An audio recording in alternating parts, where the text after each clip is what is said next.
Layla survived a corrupt pack by severing her bond and building a bulletproof logistics empire. As head event planner for the decade's biggest supernatural summit, she is prepared for any disaster, except the scent of roasted coffee and worn leather sweeping under her office door. Mate.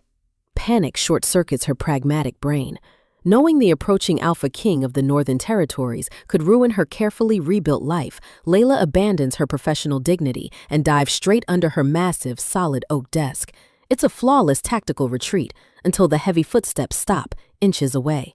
He doesn't bark a terrifying command. Instead, the fearsome king casually lifts the 300-pound desk into the air with one hand, looks down at her mortified face, and smirks.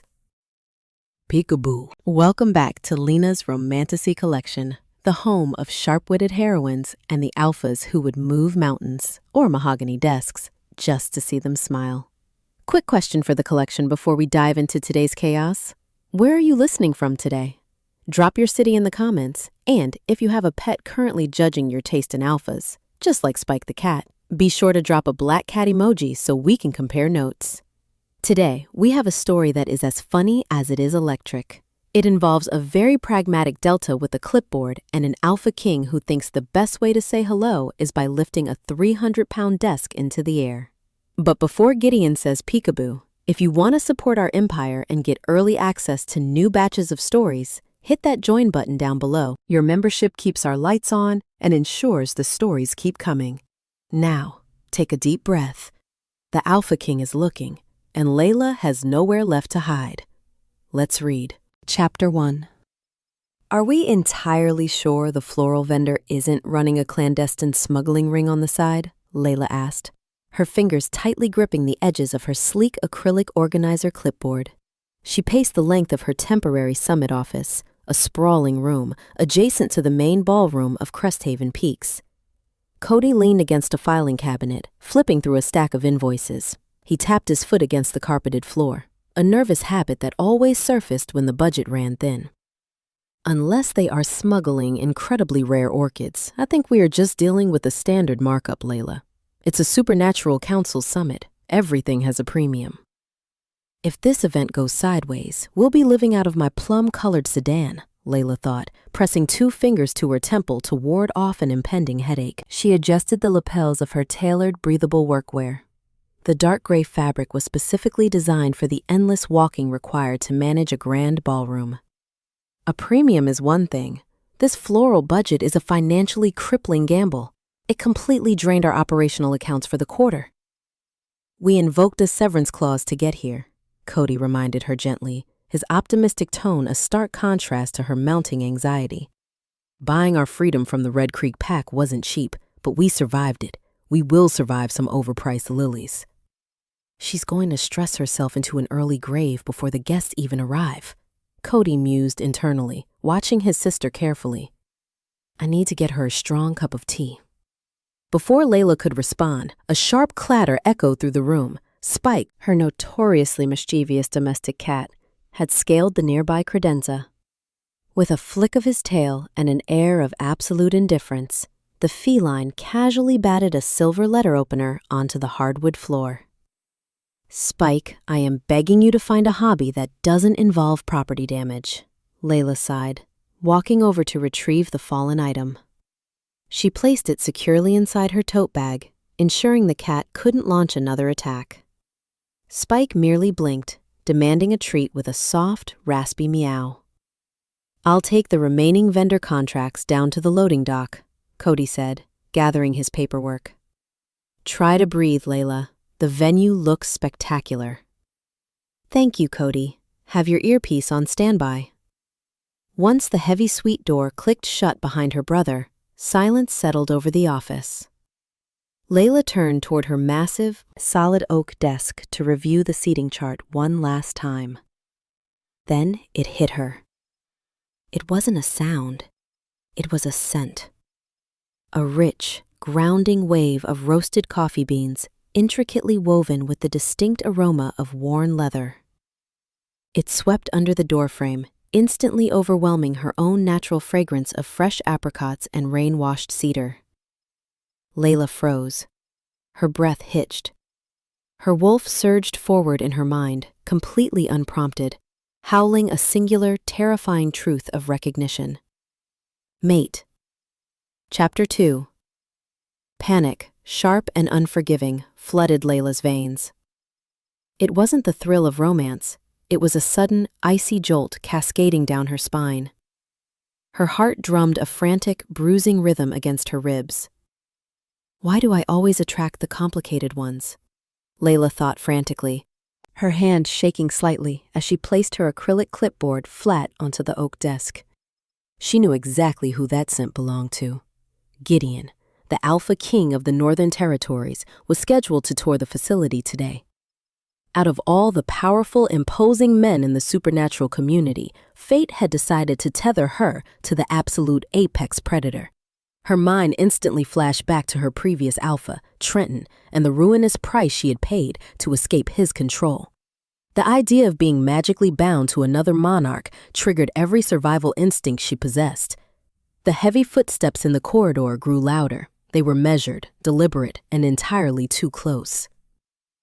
I cannot do this today. I cannot smile and shake hands with the man who could ruin my carefully rebuilt life.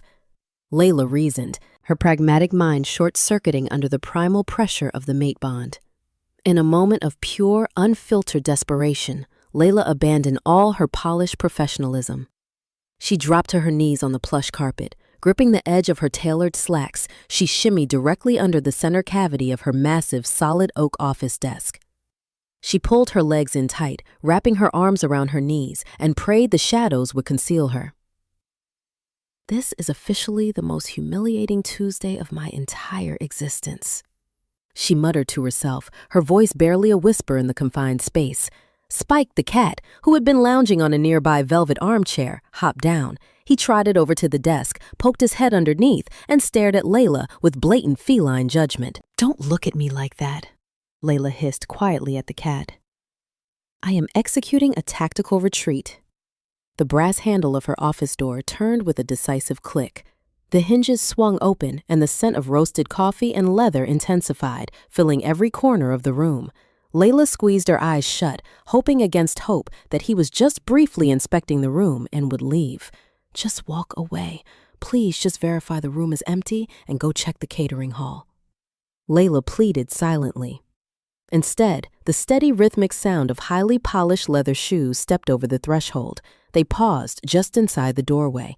A low, rich hum vibrated through the air as the Alpha King registered the undeniable scent of fresh apricots and rain-washed cedar lingering in the enclosed space. He hadn't just found the event planner's office, he had found her. Chapter 3. Gideon stood just inside the doorway, the sharp lines of his charcoal-toned suit catching the muted light of the office. He possessed a jawline with the unforgiving angles of a struck match, and right now it was locked in rigid surprise. Well, this is entirely unexpected, Gideon thought, his gaze sweeping the seemingly empty room. My mate is in here, yet she is nowhere to be seen. Is she a spy? An assassin? He flared his nostrils, tracking the vibrant scent of apricots and cedar. It didn't lead toward the grand windows or the adjoining closet. The invisible trail led directly to the center of the room, pooling distinctly beneath the massive solid oak desk.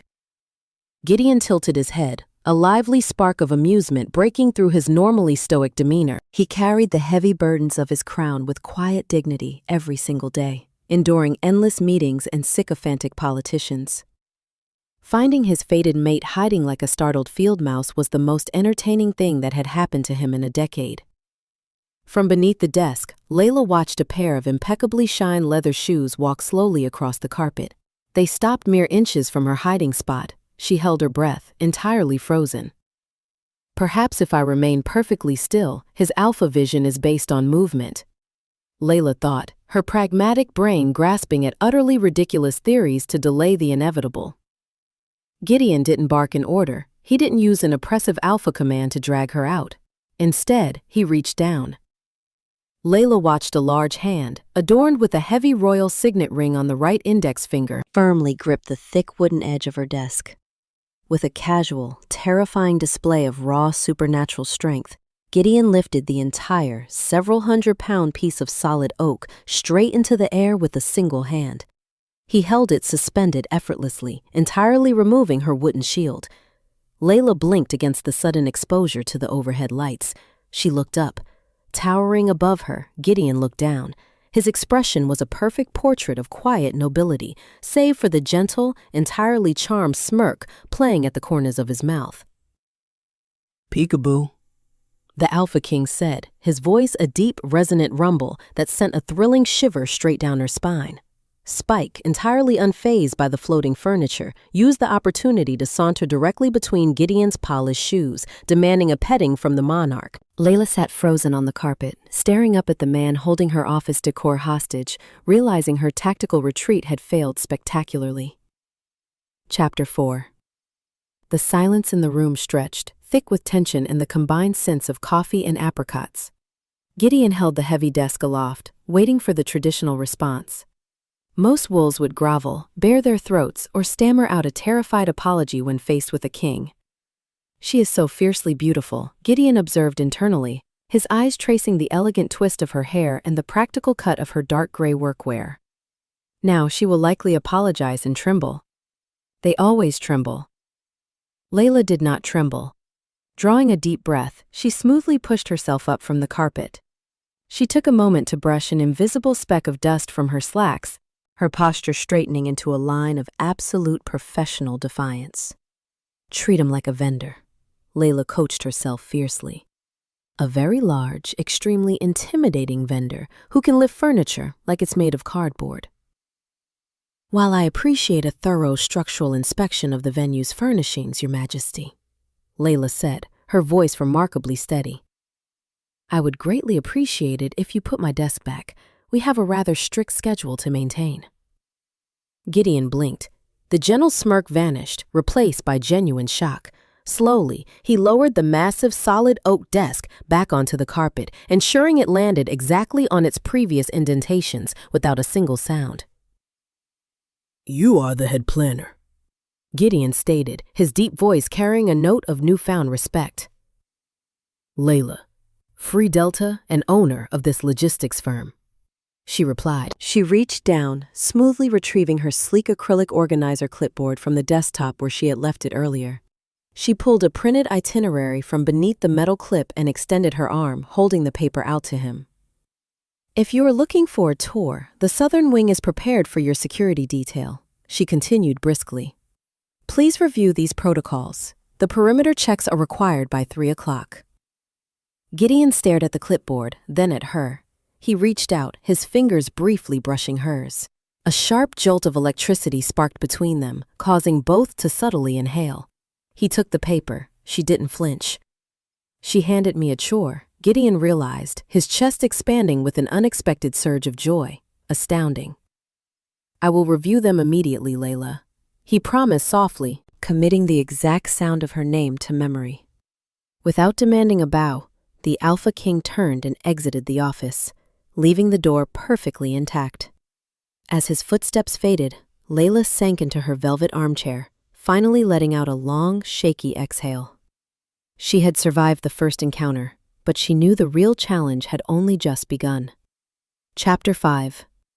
The grand ballroom of Cresthaven Peaks hummed with the vibrant energy of 300 arriving delegates.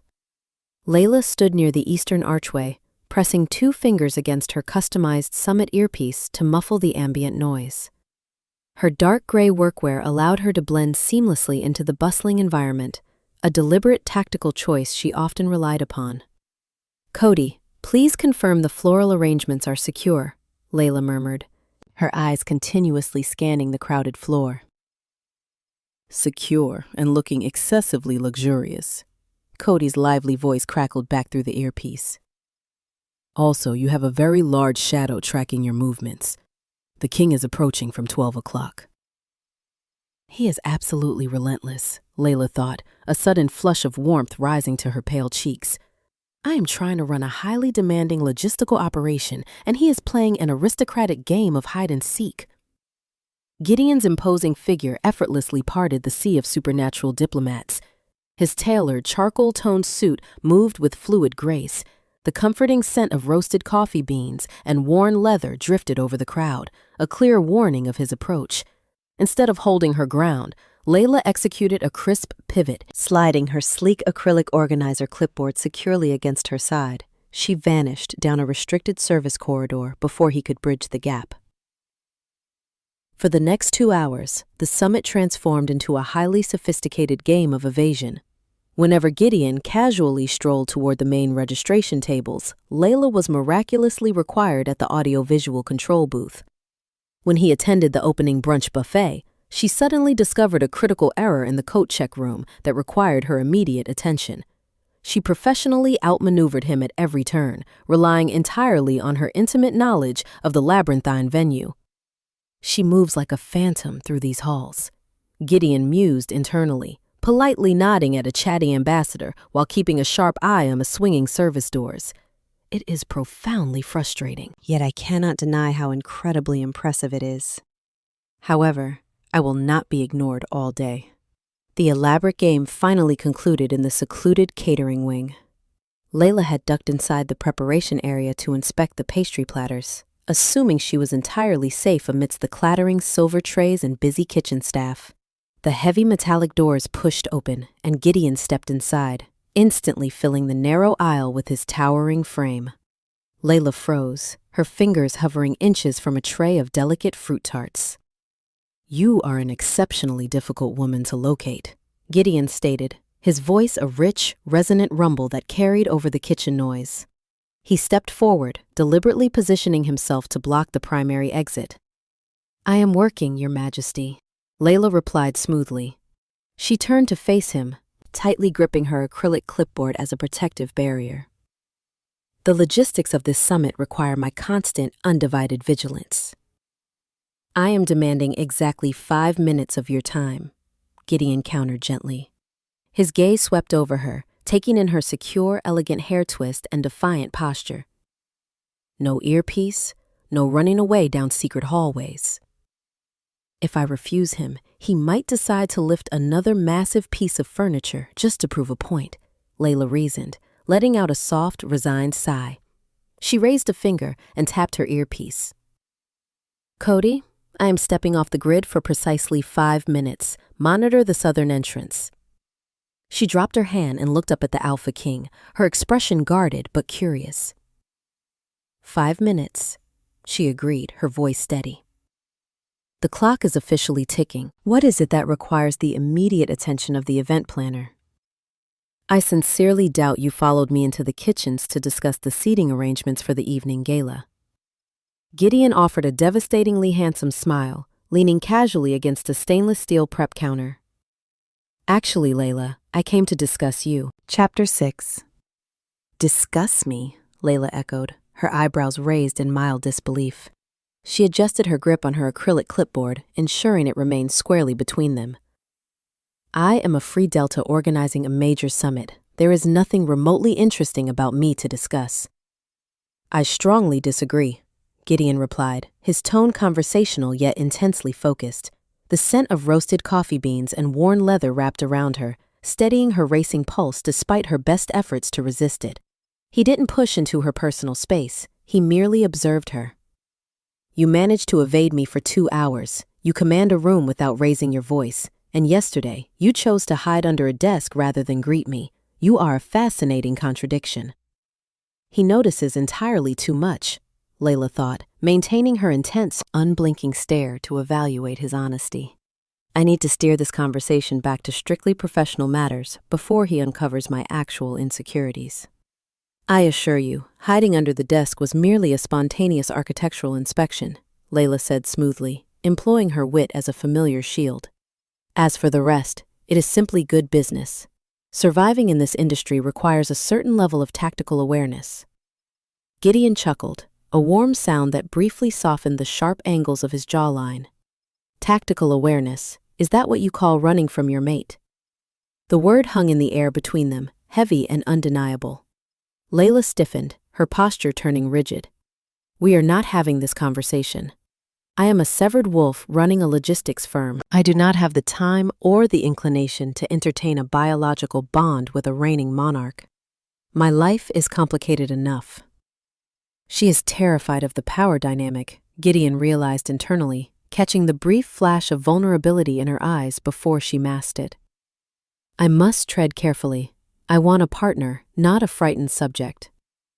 I am not asking you to entertain anything, Layla, Gideon said softly, holding his hands up in a gesture of peace. I merely want to know the woman who orchestrated this entire event.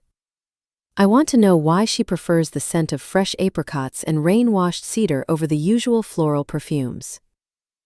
Before Layla could formulate a suitably deflective response, a soft thud echoed from the adjacent prep table. Spike, the exceptionally nimble feline, had somehow bypassed the kitchen staff. He sat casually beside a stack of folded linen napkins. The feline blinked his bright eyes, focusing entirely on Gideon's right hand resting near the table's edge. Specifically, Spike was staring at the heavy royal signet ring gleaming on the king's index finger. Spike, no, Layla warned, immediately recognizing the predatory gleam in the cat's eyes. It was too late. With astonishing speed and impeccable comedic timing, Spike darted forward. The cat hooked a single claw under the slightly loose band of the signet ring, yanked it cleanly off Gideon's finger, and clamped the shiny object firmly between his teeth. Gideon stared at his suddenly bare hand, completely stunned. Did that animal just steal my ring? He has a highly problematic obsession with shiny objects, Layla explained, her professional demeanor momentarily fracturing into pure exasperation. Spike did not wait for further commentary. He leaped gracefully from the table and bolted toward the swinging service doors, the invaluable royal artifact clinking against his teeth. This is an absolute logistical nightmare, Layla groaned internally, already moving toward the exit. If he gets that into his hidden stash under the office sofa, we will never see it again. Then I suggest we catch him, Gideon said, stepping swiftly past her, the Alpha King officially joining the hunt for a domestic feline thief. Chapter 7. The staff corridors of Cresthaven Peaks were a narrow maze of muted lighting and plush carpet, entirely separate from the glamorous summit happening nearby. Gideon moved with surprising stealth for a man of his towering stature. His charcoal-toned suit blended into the dim hallway as he tracked the soft, rapid paw steps of the feline thief. Layla hurried closely beside him, her tailored dark gray workwear rustling softly. She kept her sleek acrylic clipboard tucked tightly against her ribs. The entire situation was profoundly absurd. If the delegates see the Alpha King sprinting after a house cat, my firm's reputation will be permanently ruined. Layla thought frantically. I will be organizing local bake sales for the rest of my miserable life. He turned down the west corridor. Gideon whispered, his sharp senses zeroing in on the cat. The rich scent of his roasted coffee beans and worn leather mingled tightly with her fresh apricots and rain-washed cedar in the confined space. Spike is heading for the laundry chutes, Layla warned quietly, matching his long strides. If he drops the ring down the shaft, it goes straight to the basement incinerator room. We need to flank him. Gideon nodded, a spark of genuine amusement dancing in his eyes. He clearly found the high-stakes pursuit incredibly entertaining. She issues tactical commands with flawless precision, Gideon noted internally, utterly charmed by her intense focus. Most women would be apologizing profusely. She is coordinating a tactical strike on a pet. They rounded the corner simultaneously. Spike was paused near a large canvas laundry cart, the royal signet ring still clamped firmly in his jaws. The cat looked between the two towering humans, clearly calculating his next move. Spike, Layla used her most commanding, authoritative voice. Drop the jewelry, right now. I will give you premium salmon treats. Spike tilted his head, seemingly weighing the offer. Gideon decided to take a different approach. Slowly, he crouched down, bringing himself closer to the cat's level. Listen to me, little beast, the king murmured softly, holding out an open palm. That ring is a vital piece of Northern Territory history. Relinquish it, and I vow you shall never lack for treats again. Spike blinked slowly. He trotted forward, entirely unafraid of the powerful Alpha, and elegantly dropped the shiny ring directly into Gideon's massive palm. Then, the cat rubbed his head against Gideon's wrist, purring loudly before sauntering away down the hall. Unbelievable, Layla breathed, leaning against the hallway wall. He actually listened to you. He never listens to me." Gideon stood up, sliding the signet ring back onto his right index finger. He turned to face Layla, closing the small distance between them. The narrow corridor suddenly felt incredibly intimate. There was no bustling kitchen staff here. There were no delegates, just the quiet hum of the building and the magnetic pull of their shared bond. He recognized a mutually beneficial negotiation, Gideon said softly. He stepped closer, raising a hand to gently tuck a stray lock of hair behind her ear. His fingers brushed against her pale skin, sending a brilliant shock of electricity through them both. Layla's breath hitched. She looked up, her resolute, assessing gaze locking onto his eyes. She didn't pull away from the touch. The humor of the chase faded, replaced by a deep, undeniable physical tension. "He is looking at me like I am the only person in this entire building," Layla realized, her heart hammering a frantic rhythm. "I should step back. I should firmly cite professional boundaries." Instead, she stayed perfectly still, drowning in the scent of coffee and leather. Gideon leaned down, his gaze dropping to her lips. Before he could close the final inch, Layla's customized summit earpiece buzzed sharply. "Layla, the council meeting is starting in 10 minutes, Cody's voice echoed in her ear, shattering the moment. "The king needs to be at the main podium." Layla blinked, stepping back quickly and clearing her throat. She gripped her clipboard like a lifeline. "Duty calls, Your Majesty. Your audience is waiting." Chapter 8. The Grand Council meeting hall was a cavernous space filled with rows of plush velvet seating and a magnificent dome ceiling.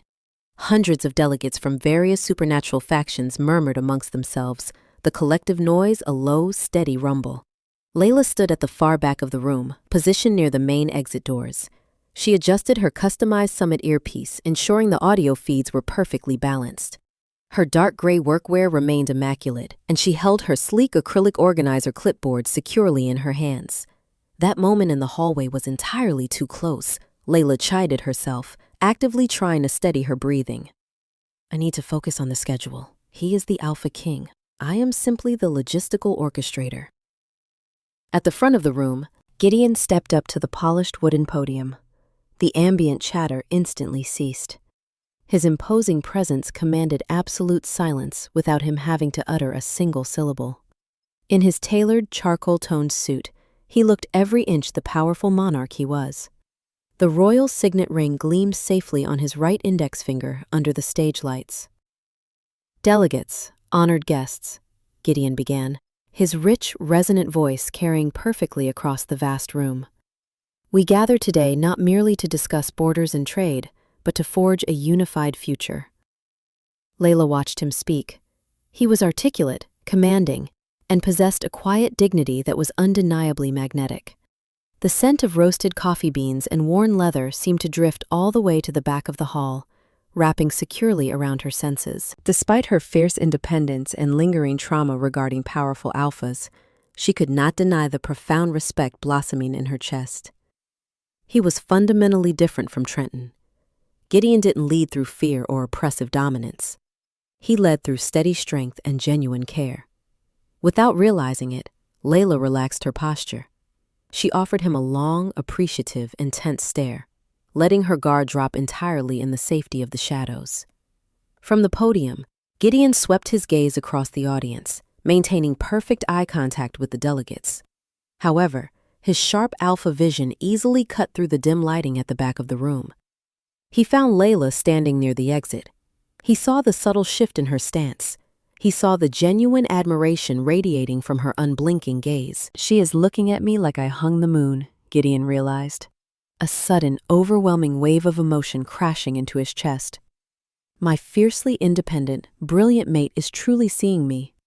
The sheer impact of her stare struck him profoundly. Gideon's mind, usually a fortress of organized political strategies, completely blanked. He opened his mouth to deliver the next crucial point regarding the economic treaties, but no words emerged. The silence stretched for a full 3 seconds. Then 5. Hundreds of delegates stared at the Alpha King in mounting confusion. He stood completely frozen at the podium, staring directly over their heads toward the back doors. A faint dusting of red appeared on his sharp jawline. He had entirely lost his train of thought. "Your Majesty," a council member whispered from the front row. Layla's eyes widened in sudden panic. She quickly tapped her acrylic clipboard against her leg, trying to subtly break his trance. "Is the king of the Northern Territories actually malfunctioning because I looked at him too long?" Layla thought, a mixture of horror and profound amusement bubbling up inside her. Gideon finally blinked, forcibly tearing his gaze away from Layla. He cleared his throat, adjusting the cuffs of his charcoal suit to buy himself a precious second to recover. "Apologies," Gideon said smoothly, his deep voice quickly steadying the room. "I was merely taking a moment to appreciate the extraordinary organizational efforts that made this summit possible. Now, regarding the Western trade routes." Layla let out a breath she didn't know she was holding, a small, genuine smile finally breaking across her face. He had recovered flawlessly, but the truth remained undeniable between them. The fearsome Alpha King possessed a secret vulnerability, and surprisingly, it was her. Chapter 9. The midnight quiet of Cresthaven Peaks was a rare, precious commodity. Inside her temporary office, Layla sat behind the massive, solid oak desk, the glowing screen of her laptop illuminating the elegant twist of her hair. She rubbed her tired eyes, placing her sleek acrylic organizer clipboard neatly beside the keyboard. The catering invoices for the opening gala were wonderfully precise, yet reviewing them felt endlessly tedious. If I look at one more spreadsheet, my brain might actually liquefy, Layla thought, suppressing a long yawn. A soft, familiar scratching sounded near the velvet armchair. Spike the cat was currently curled into a tiny, sleeping ball, completely exhausted from his earlier life of feline crime. Layla smiled, reaching up to gently remove her customized summit earpiece. The silence was golden, but it was abruptly shattered by the quiet click of the office door.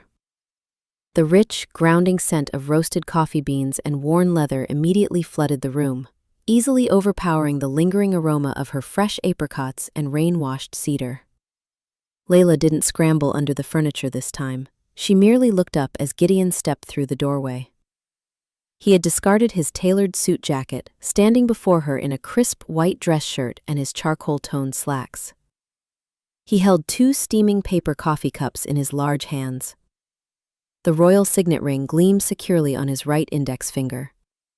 She looks utterly exhausted, yet she remains the most captivating woman I have ever encountered, Gideon realized internally, stepping fully into the room.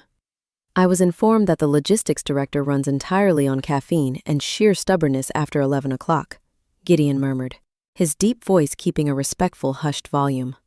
He walked over and placed one of the cups directly onto the oak surface. "Your informants are dangerously accurate, Your Majesty," Layla replied, gratefully wrapping her hands around the warm cup. She took a tentative sip. It wasn't the bitter venue brew. It was a luxurious, perfectly roasted blend. "This is phenomenal. Where did you even find this at midnight?" "Kings have their clandestine secrets," Gideon said, offering a genuinely lively smile. He didn't take the guest chair. Instead, he simply leaned against the edge of her desk, maintaining a comfortable, non-threatening distance. "I noticed you managed to repair the minor crisis with the audio-visual equipment during the evening panel. Flawlessly executed." "He is actively paying attention to my work, not just my scent," Layla noted, a strange flutter warming her chest. She quickly pushed the feeling down. "The projectors merely required a firm recalibration. It is my job to ensure you look majestic and commanding on stage, rather than standing in the dark." "And earlier today, when I lost my words during the primary address?" Gideon inquired softly, tilting his head. "Was that part of your logistical orchestration?" Layla paused, her unblinking stare locking onto his sharp features. She refused to retreat. "I believe you recovered from that particular malfunction entirely on your own." Gideon chuckled, a rich sound that seemed to vibrate through the floorboards. "You are incredibly evasive, Layla. It is a highly formidable defense mechanism. But right now, the summit is asleep. The delegates are gone. You don't have to wear your armor." He reached out, his fingers lightly brushing the edge of her acrylic clipboard. The action wasn't an invasion, it was an invitation. I should politely ask him to leave, but the truth is, I want him to stay. Layla admitted silently, her pragmatic mind finally losing ground to her heart. My armor is highly tailored and very expensive, Layla countered, her tone softening into a gentle teasing rhythm. I don't take it off for just anyone. Gideon. Hearing his name slip past her lips sent a visible jolt through him. He straightened slightly, his dark eyes fixed entirely on her. The professional shields they had maintained all day were slowly dissolving, leaving behind an electric, undeniably profound connection. Chapter 10. The quiet intimacy of the office wrapped securely around them. Gideon took a sip from his own coffee cup, his gaze never leaving Layla's face. He admired the resilience practically radiating from her posture. She was a free delta, a rarity in their world, and her independence was both fascinating and deeply concerning. To be severed from a pack requires enduring an unimaginable level of pain, Gideon thought, a protective instinct flaring hot in his chest. Who hurt her enough to make that desperate choice? You mentioned earlier that you are a severed wolf, Gideon began, his voice a low, steady cadence. He carefully placed his cup next to her acrylic clipboard on the solid oak desk. The severance clause is an archaic piece of magic. It is notoriously punishing, both physically and financially. Most wolves would rather endure a difficult leader than face the isolation of being unbonded. Layla's fingers tightened around her warm paper cup. The scent of her fresh apricots and rain-washed cedar spiked with a sudden, sharp note of anxiety. She broke her intense stare, looking down at the dark gray fabric of her workwear. I prefer to call it being fiercely self-reliant, Layla deflected smoothly, offering a tight, practiced smile. Operating as an independent logistics firm in neutral territory allows me to bypass the tedious bureaucracy of pack politics. If I tell him the truth about Trenton, he will see me as a victim. I refuse to be pitied by a king, Layla told herself firmly, building her mental walls back up brick by brick. Layla, Gideon said gently. He didn't use an oppressive alpha command. He couldn't, even if he wanted to, given her severed status, but his tone commanded absolute trust. I am not a politician seeking leverage. I am your mate. You don't have to hide the ugly parts of your history from me. The sincerity in his words struck a deep chord within her. It was a refreshing departure from the arrogant bluster she was accustomed to from powerful men. My previous alpha was a man who viewed his pack members as disposable commodities, Layla finally confessed, her voice remarkably quiet. She kept her eyes focused on the coffee cup.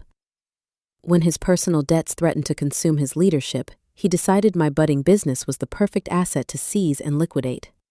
He demanded I hand over everything I had built. Gideon's jawline tensed. The sharp, unforgiving angles of his face hardened as a low growl rumbled in the back of his throat. He forcefully reined it in, refusing to let his anger overshadow her moment of vulnerability. You invoked the clause to protect your life's work, Gideon deduced, his respect for her swelling exponentially. I invoked it to protect my brother, Layla corrected, finally looking up to meet his gaze. Her eyes blazed with a fierce, unwavering loyalty. Cody and I left with nothing but our clothes, Spike, and a very old plum-colored sedan. It was ruinous. But it made us free. I will never bow to another corrupt leader again. She is a warrior in tailored slacks, Gideon realized, utterly captivated by her fierce spirit. She doesn't need a savior, she is her own champion. You survived, Gideon affirmed softly. He reached across the desk, his large hand gently covering hers. The sparks of the mate bond danced across their skin, forming a warm, comforting current. And you built an empire from the ashes. It is profoundly impressive, Layla. Layla exhaled a long, shaky breath. The validation from the Alpha King felt unexpectedly soothing. She had given him a partial truth. She hadn't named Trenton or the Red Crete Pack, but it was enough to bridge the gap between them. Spike stretched on the velvet armchair, letting out a sleepy trill. The tension in the room shifted from heavy past traumas to a quiet, promising warmth, leaving Gideon yearning to uncover every remaining secret she guarded. Chapter 11. The next morning, the Summit Logistics headquarters was a whirlwind of activity. Layla stood near the filing cabinets, dressed in a fresh set of her signature dark gray workwear. Her hair was once again secured in an elegant twist. She firmly attached her customized Summit earpiece, preparing for the relentless demands of the second day. Cody burst through the office door, carrying a towering stack of freshly printed guest manifests. He dropped them onto the massive, solid oak desk with a loud thud, immediately beginning to tap his foot against the carpet. "The Eastern Perimeter security team needs a schedule adjustment," Cody announced, his lively voice tinged with a slight edge of panic. "And the catering staff is threatening a strike over the luxurious caviar requests from the vampire delegation. Clip the printed security adjustments to my acrylic board," Layla instructed calmly, seamlessly slipping back into her pragmatic leadership role. "And tell the catering head I will personally authorize a bonus if they manage to appease the vampires without bloodshed." Cody paused, leaning his hands against the desk. He stopped tapping his foot, his expression shifting into a serious, protective frown. "I saw the king leaving this corridor very late last night, Layla. He was walking away from your office. My brother has the observational skills of a hawk when he thinks I am in danger," Layla noted, feeling a faint flush rise to her cheeks. "Gideon merely brought me a cup of coffee," Layla deflected smoothly. She picked up the top manifest, pretending to be deeply engrossed in the printed names. It was a professional courtesy for keeping his summit running flawlessly. "Layla, he is the Alpha King," Cody warned gently. His beta instincts were highly attuned to pack dynamics, even without a formal bond. "I know we are severed, but getting romantically entangled with a monarch is a dangerous game. They are highly territorial, they command entire armies. If things go poorly, we cannot simply invoke another loophole to escape." He is terrified of history repeating itself, Cody thought, a cold shiver running down his spine. "I cannot watch her lose everything all over again." "I am fully aware of the risks, Cody," Layla replied, her tone softening. She looked at her brother, offering a reassuring smile. "I am not submitting to anyone. We are simply communicating." Cody sighed, clearly unconvinced, but willing to drop the subject for now. "Just promise me you will keep your guard up. Now, review the final page of that manifest. The late additions arrived via the council courier this morning." Layla flipped the page attached to her clipboard. Her eyes scanned the freshly printed ink. The scent of fresh apricots and rain-washed cedars suddenly soured with a sharp spike of adrenaline. Her heart executed a painful, erratic stutter against her ribs. There, listed plainly under the arrival schedule for 3 o'clock that afternoon, was the Red Creek Pack. Alpha Trenton was marked as a verified attendee. "He is coming here," Layla whispered, her pragmatic demeanor fracturing instantly. Cody's face drained of color. The deeply ingrained beta submission instinct flared within him, a cruel biological echo of his past trauma. He gripped the edge of the solid oak desk, his knuckles turning white. Trenton, why would the council invite him? Red Creek holds a minor seat on the regional trade board. Layla reasoned, her mind racing 100 miles an hour. She forced herself to breathe, staring unblinkingly at the paper. He has a legal right to attend neutral summits. If Trenton flashes his alpha aura at me, my knees will completely betray me, Cody thought, genuine terror gripping his chest. I hate that I am still afraid of him. Layla saw the sheer panic in her brother's eyes. Her fear vanished, instantly replaced by a fierce, undeniable protective fury.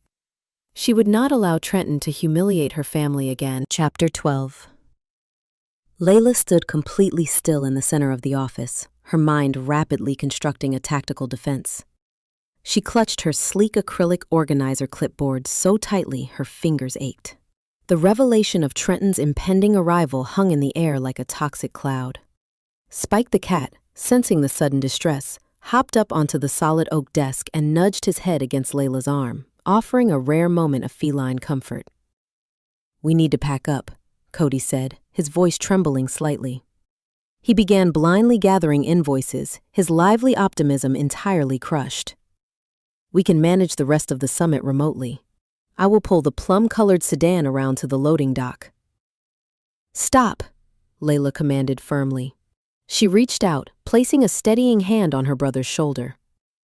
"We are not running. We paid for our freedom, Cody. Cresthaven Peaks is neutral territory, governed by the council. If he attempts any unprovoked aggression, he will face immediate expulsion and catastrophic financial penalties." I would rather swallow shattered glass than let Trenton chase us out of our own kingdom, Layla thought fiercely, her posture straightening. Layla, you know how he operates, Cody argued, stepping back. He doesn't need to throw a punch. His alpha aura is suffocating. Even with the severance clause protecting you, my biology is compromised. If he corners me... He won't corner you, Layla interrupted, her voice entirely devoid of its usual humor. Her brilliant strategic mind had already formulated a flawless solution. Because you are not going to be in this building. Cody blinked, confusion temporarily overriding his panic. What do you mean? I am the assistant logistics director. We have a massive influx of floral arrangements and extra seating arriving at the off-site supply warehouses across the city, Layla stated, her tone shifting into pure professional authority. She tapped her customized Summit earpiece. It requires immediate, high-level supervision. I am officially reassigning you to the warehouse sector until the summit concludes tomorrow. She is intentionally isolating me to protect my pride, Cody realized, a mixture of profound gratitude and guilt washing over him. She is going to face him entirely alone. Layla, I cannot leave you to handle the main floor by yourself, Cody protested weakly. He will try to intimidate you. He will try to ruin your reputation in front of the delegates. Trenton thrives on fear, but he fundamentally underestimates the power of a woman who has already lost everything, Layla reminded herself grimly. She reached into her tote bag, her knuckles white.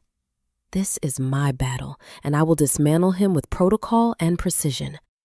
She handed Cody the master set of warehouse keys. I am now a highly successful business owner with ironclad contracts and a feline who occasionally steals royal jewelry. I am untouchable. Cody looked at the heavy brass keys in his hand. He knew she was right. If he stayed, he would be a liability, a vulnerability Trenton could exploit to hurt Layla. You call me the second he steps out of line, Cody insisted, his jaw tightening with resolve. I don't care about the summit rules. If he touches you, I will drive the sedan straight through the front doors of this venue. He won't touch me, Layla promised softly, pulling her brother into a brief, fierce hug. Now go, I have a summit to orchestrate. As Cody hurried out the door to secure the vehicle, Layla turned back to her desk. She smoothed out her dark gray workwear. Her heart was racing, but she refused to let fear dictate her actions. She was a free Delta, and she was ready for war. Chapter 13. The grand lobby of Cresthaven Peaks featured soaring glass panels that bathed the polished marble floors in bright afternoon sunlight. Layla stood near the central fountain, adjusting the volume dial on her customized Summit earpiece.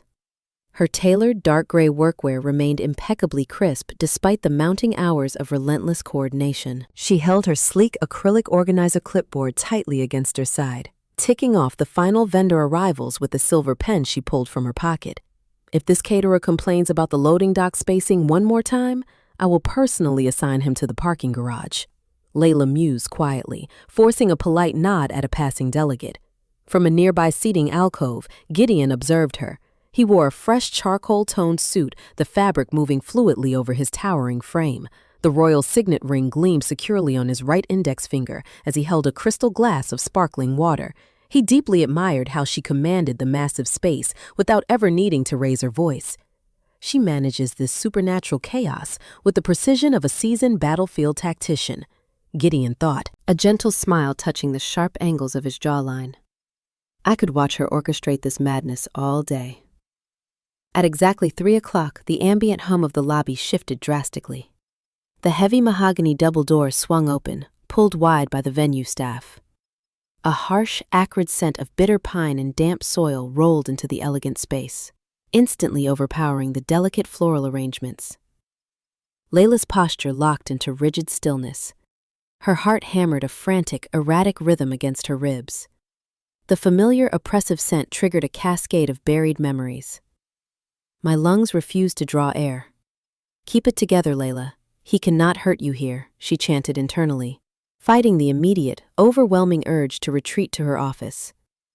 Trenton, the alpha of the Red Creek pack, stepped purposefully over the threshold. He wore an ostentatious crimson velvet jacket that aggressively flaunted his financial recklessness, a garment carrying a luxurious price tag designed solely to demand attention. His arrogant gaze swept the room, dripping with an unwarranted, deep-seated sense of superiority. His presence alone seemed to sour the atmosphere, causing nearby delegates to subtly step away. Gideon narrowed his dark eyes, instantly tracking the sudden drop in ambient conversation. The Alpha King's highly attuned senses analyzed the newcomer, but his primary focus immediately snapped back to his mate. Layla's vibrant confidence, which she had wielded so effortlessly all morning, had completely evaporated. She stood frozen by the fountain. Her knuckles were entirely white where she gripped her acrylic clipboard, and the scent of fresh apricots and rain-washed cedar was suddenly laced with sharp, undeniable distress. Why does she look as though she is standing before a firing squad? Gideon wondered, his chest tightening as a fierce protective instinct surged forward.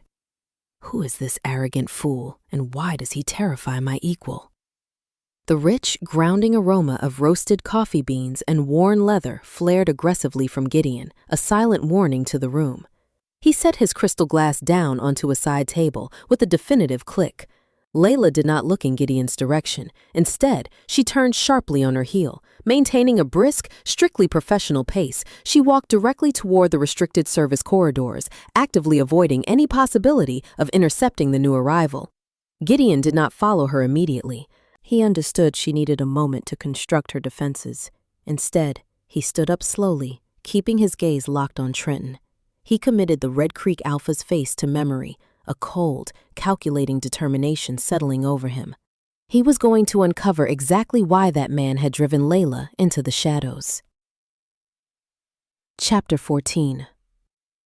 Gideon paced the length of his private summit suite, the thick carpet silencing his heavy footsteps. He had abandoned his charcoal suit jacket on the back of a plush sofa. The suite was a sanctuary of neutral tones, but his mind was a tempest of calculated fury. He stood before the expansive glass windows, looking out over Cresthaven Peaks. I have commanded armies and negotiated centuries-old treaties, yet seeing her tremble infuriates me more than any battlefield defeat. Gideon realized, his hands clasping firmly behind his back. He turned as his lead security liaison, a stoic wolf named Torin, entered the room, carrying a sleek digital tablet. You requested the historical registry for the Red Creek Pack, Your Majesty, Torin said, holding out the device. I pulled their financial records and formal council disputes from the past decade. Gideon crossed the room and took the tablet, his royal signet ring tapping lightly against the glass screen.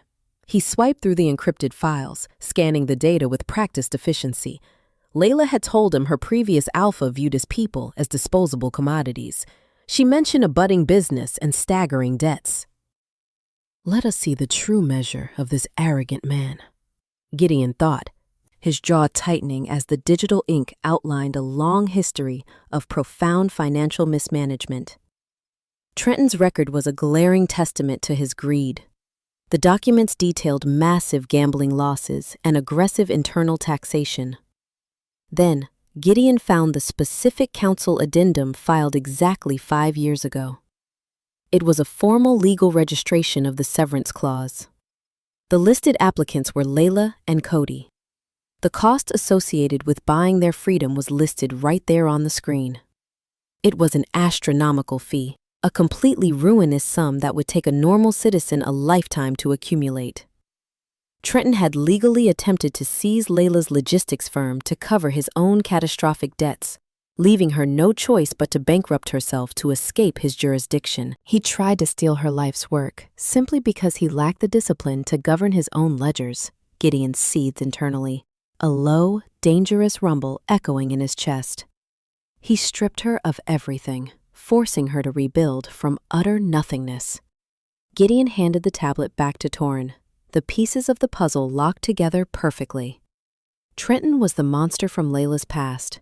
He was the reason she flinched at the idea of submitting to an alpha. He was the reason she hid under her solid oak desk when a powerful man entered her office. Are we expelling the Red Creek delegation, Your Majesty? Torin asked quietly, sensing the lethal shift in his king's demeanor.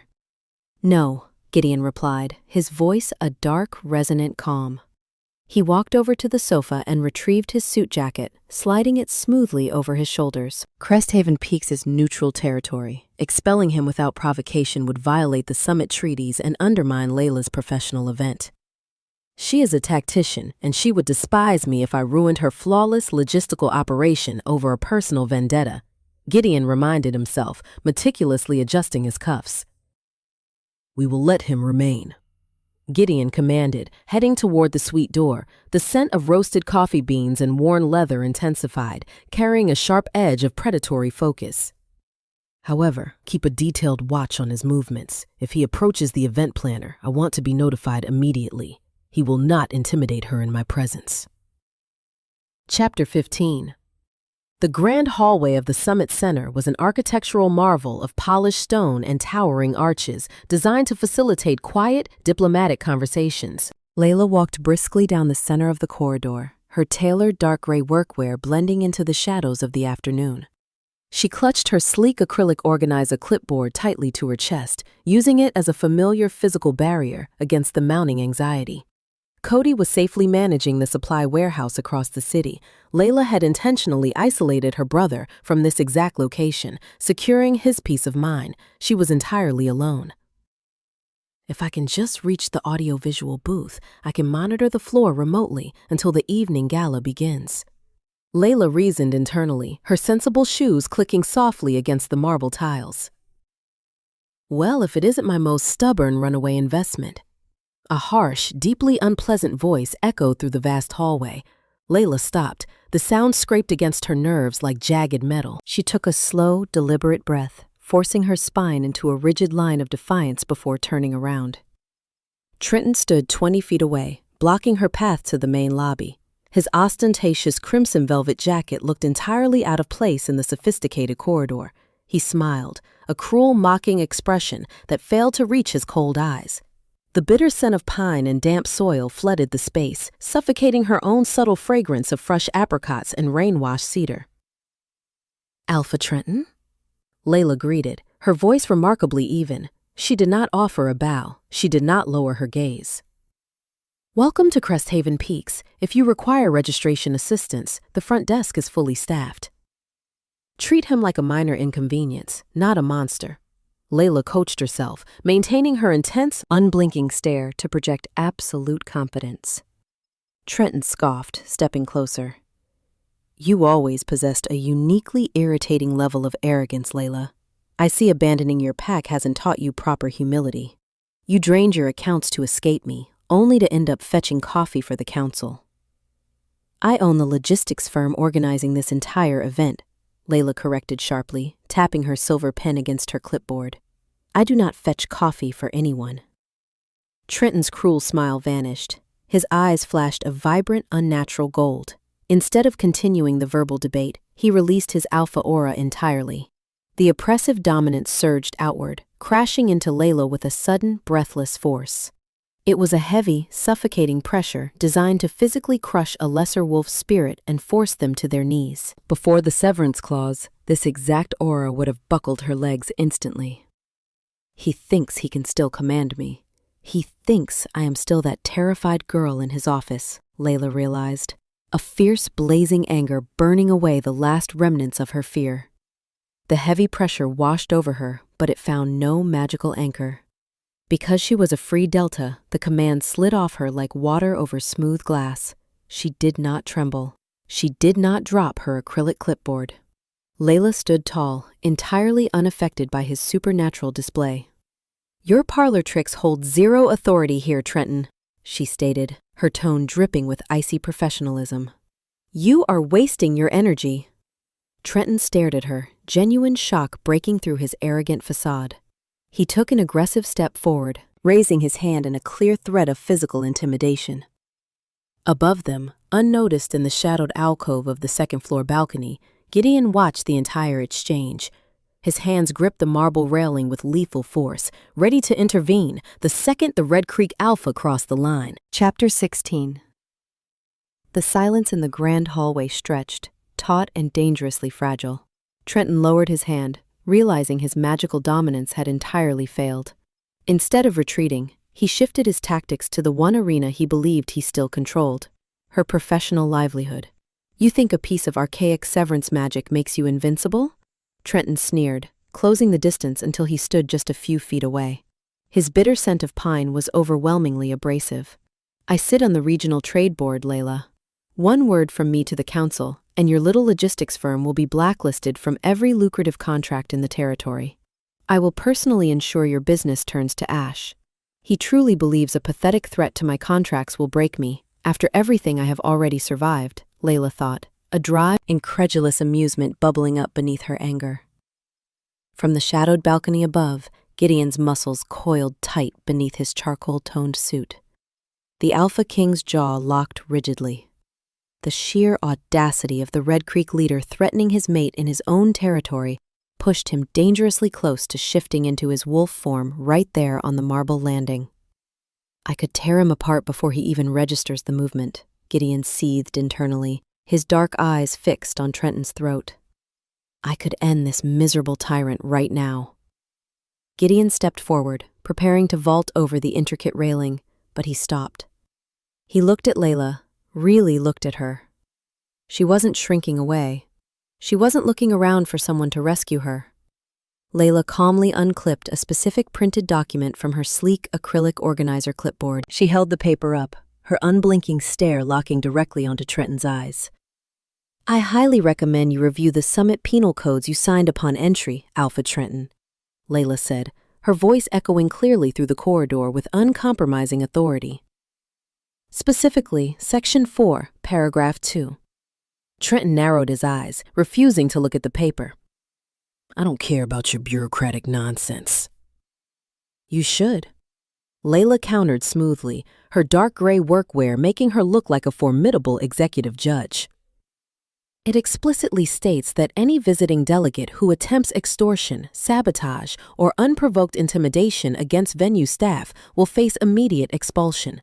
Furthermore, the offending pack will be subjected to a catastrophic financial penalty levied directly by the Supernatural Council. Let us see if your arrogant pride is worth bankrupting your pack a second time, Layla challenged silently, holding her ground without an ounce of hesitation. Cresthaven Peaks is heavily monitored by high-definition security feeds, Layla continued, pointing her silver pen toward a discreet black dome mounted on the ceiling above them. If you attempt to blacklist my firm, I will submit this footage to the council. They will seize your remaining assets before you even reach the city limits. Trenton glanced up at the camera, his face turning an unflattering shade of pale. The reality of his precarious financial situation violently collided with her airtight logic. He was trapped, outmaneuvered by the very woman he had once tried to ruin. Up on the balcony, Gideon let out a slow, deeply impressed breath. His hands slowly released their crushing grip on the marble railing. The primal urge to protect her dissolved into a profound, overwhelming wave of respect. Look at her hold her ground against a monster. Gideon marveled internally, his heart swelling with an emotion far stronger than simple attraction. She doesn't need a savior to fight her battles. She needs a partner to stand beside her. Trenton practically vibrated with furious humiliation, knowing he was entirely defeated by a free Delta holding an acrylic clipboard. He spun on his heel and marched swiftly back toward the lobby, leaving Layla standing victorious in the corridor. Chapter 17. Layla watched the arrogant pack leader disappear into the bustling crowds of the main lobby, his bright velvet attire swallowed by the sea of delegates. The bitter scent of pine and damp soil gradually faded, replaced once again by the ambient, neutral air of the summit center. She stood completely still in the grand hallway, her fingers slightly numb as she carefully secured the printed penal codes back under the metal clip of her sleek acrylic organizer clipboard. A profound, cascading wave of relief rushed through her veins, entirely washing away the lingering dread. She had faced her greatest nightmare without breaking. From the periphery of her vision, a tall shadow detached itself from the ornate marble staircase leading down from the second-floor balcony. Gideon descended the steps with the fluid, predatory grace. His tailored, charcoal-toned suit caught the afternoon light, and the grounding scent of roasted coffee beans and worn leather immediately announced his presence. Layla turned her unblinking stare toward him. She smoothly slid the silver pen back into her pocket. You were watching the entire exchange from the upper alcove? She stated, her voice remarkably calm despite the recent chaos. I was prepared to vault over that railing and physically remove him from the premises the second he raised his hand to you. Gideon confessed. His deep, resonant voice carried a dangerous, fiercely protective edge.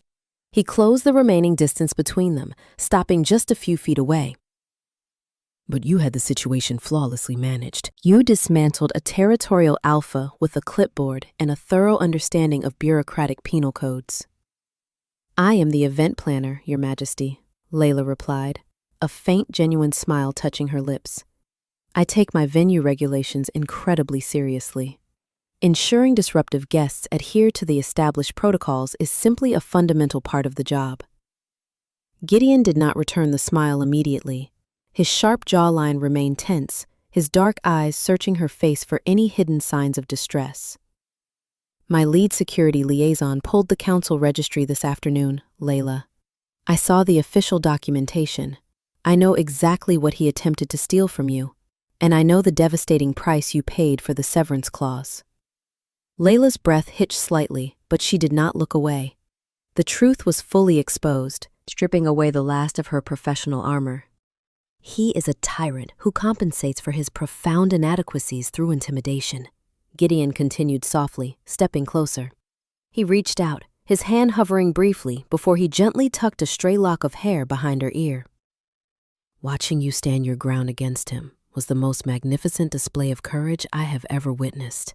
You are extraordinary. The warmth of his fingers against her skin sent a brilliant spark of electricity radiating through her chest. Layla closed her eyes for a fraction of a second, allowing herself to simply exist in the safety of his presence. He believed I was still the terrified girl who worked in his territory. Layla murmured, opening her eyes to meet his intense gaze. He failed to realize that losing everything taught me how to survive anything. I refused to let him take my firm. You will never have to lose anything again, Gideon vowed, the royal signet ring gleaming on his right index finger as he rested his hand gently on her shoulder. As long as I draw breath, no one will ever threaten you or your brother. You have my word. Layla looked at the Alpha King, recognizing the unyielding truth in his statement. He wasn't offering to control her. He was offering a partnership built on profound respect. For the first time in 5 years, the burden she carried upon her shoulders felt entirely manageable. Chapter 18. The quiet sanctuary of the logistics office offered immediate refuge. Layla pushed the heavy wooden door shut, blocking out the ambient noise of the summit. Spike the cat immediately hopped off the velvet armchair, trotting over to greet them with a demanding, raspy meow. Layla walked over to the massive solid oak desk and placed her sleek acrylic organizer clipboard flat onto the polished surface. The adrenaline that had sustained her through the hallway confrontation finally began to evaporate, leaving behind a sudden sweeping wave of physical exhaustion. Her hands developed a faint, uncontrollable tremor. Gideon tracked her movements carefully, the rich scent of roasted coffee beans and worn leather filling the enclosed space. He recognized the physiological crash. Without a word, he stepped behind her and gently gripped her elbows, providing a steady, grounding support. You can let go now, Gideon murmured softly, his deep voice vibrating right behind her shoulder. He is gone. You won the battle. Layla leaned back slightly, allowing his towering frame to support her weight. The tailored fabric of his charcoal-toned suit felt incredibly warm against her dark gray workwear. A shaky exhale escaped her lips, carrying the fragrant scent of fresh apricots and rain-washed cedar into the room. I spent 5 years looking over my shoulder, Layla confessed, her voice barely above a whisper. Every time a door slammed too loudly, or a vendor raised their voice, my mind immediately snapped back to the Red Creek territory. I meticulously built this entire logistics firm just to prove to myself that I could survive without a pack. Spike leaped onto the solid oak desk, purring loudly as he nudged his small head against Layla's trembling fingers. She offered the feline a gentle scratch behind the ears, drawing comfort from the simple, repetitive motion. You proved far more than mere survival, Gideon assured her. He stepped around the desk, moving to stand directly in front of her. His dark eyes held a profound, unwavering affection. You orchestrated the largest supernatural gathering of the decade. You protected Cody by sending him to the off-site supply warehouse. You are a brilliant tactician, Layla. I am tired of being a tactician, she admitted, finally verbalizing the secret she had guarded so fiercely. I am tired of analyzing every interaction for hidden threats. I am exhausted from constantly defending my independence. Gideon reached out, taking both of her hands in his. His large fingers, adorned with the royal signet ring, completely enveloped hers. The mate bond hummed between them, a vibrant, soothing current of shared energy that chased away the lingering chill of her adrenaline crash. You do not have to fight alone anymore, Gideon promised, his tone ringing with absolute sincerity. I do not want a submissive follower. I crave a partner who will challenge me, who will hand me an itinerary when I am being difficult, and who will rule the Northern Territories as my equal. Layla maintained her unblinking stare, evaluating his words for any trace of falsehood. She found nothing but genuine devotion. The walls she had meticulously constructed to keep powerful men at a distance finally crumbled, leaving her entirely open to the reality of their bond. I don't want to hide from you anymore, Layla whispered, a radiant sense of clarity washing over her. Gideon's sharp jawline softened into a breathtaking, devastating smile. He brought her hands to his lips, pressing a tender kiss against her knuckles. Then I suggest you prepare for the evening gala, my beautiful Delta. Tonight, we celebrate your victory. Chapter 19. The evening gala completely transformed the grand ballroom of Cresthaven Peaks. The harsh logistical lighting was replaced by the warm, inviting glow of thousands of floating crystalline spheres. Layla stood before the full-length mirror in her private dressing room, taking a long, steadying breath. She had finally discarded her practical, dark gray workwear. In its place, she wore a breathtaking flowing sapphire gown. The luxurious silk material moved like liquid water, catching the ambient light with every subtle shift of her body. The garment was an indulgent, breathtaking investment she had purchased specifically for this culminating event, designed to project elegance and undeniable power. Layla meticulously secured her hair into a sophisticated twist, allowing a few elegant strands to frame her face. She left her customized summit earpiece, her silver pen, and her sleek acrylic organizer clipboard resting securely inside her tote bag. Tonight, she was not merely the event planner managing vendor disputes, she was stepping out of the shadows entirely. Opening the dressing room door, the vibrant scent of fresh apricots and rain-washed cedar trailed behind her. She walked gracefully down the carpeted corridor toward the main ballroom entrance. Gideon stood near the towering archway, waiting for her. He had expertly refreshed his appearance for the evening, his tailored charcoal-toned suit pressed to absolute perfection. The striking, chiseled structure of his jawline caught the soft illumination of the hallway. The royal signet ring gleamed on his right index finger, a symbol of his enduring authority. As Layla approached, the Alpha King turned his head, his dark eyes widened fractionally. The lively, dry sense of humor he usually carried vanished, replaced by a profound, captivated reverence. He completely forgot the names of the surrounding delegates. He forgot the economic treaties he had debated earlier that afternoon. You look entirely breathtaking, Gideon murmured as she closed the final distance between them. His deep voice held a slight, entirely genuine tremor, the rich aroma of roasted coffee beans and worn leather wrapped around her, welcoming and incredibly warm. Thank you, Layla replied, a radiant, confident smile illuminating her features. I decided it was officially time to stop blending into the background. Gideon offered his arm. Layla smoothly looped her hand through it, the physical contact sending a delightful rush of electricity straight to her core. Together, they entered the grand ballroom. The ambient chatter of the supernatural delegates noticeably dimmed as they walked across the floor. Hundreds of eyes tracked their synchronized movements. The fearsome Alpha of the Northern Territories and the fiercely independent Free Delta presented a remarkably united front. Trenton was nowhere to be seen, likely nursing his shattered pride in his assigned quarters. They navigated the crowded room with practiced ease. Several council members attempted to intercept Gideon to discuss territorial borders, but he politely yet firmly dismissed them. His attention remained entirely focused on the woman walking beside him. The music is lovely, and the catering staff appears to have resolved the caviar dispute. Gideon observed, his gaze sweeping over the elaborate tables before returning immediately to her. However, I find the sheer volume of people severely distracting. It is a summit gala. A substantial crowd is the primary objective. Layla teased, her brilliant wit shining through. I have fulfilled my diplomatic obligations for the day. Gideon stated smoothly, his hand gently covering hers where it rested on his arm. I would much rather discuss the future with my equal in a considerably quieter setting. Shall we leave? Layla looked up at him, her heart executing a joyful flutter against her ribs. She didn't hesitate. Yes, let's leave. Chapter 20. The heavy double doors of Gideon's private summit suite clicked shut, instantly sealing away the distant, muffled music of the evening gala. The luxurious room was bathed in the soft, inviting glow of elegant wall sconces, creating a sanctuary far removed from the bustling crowds below.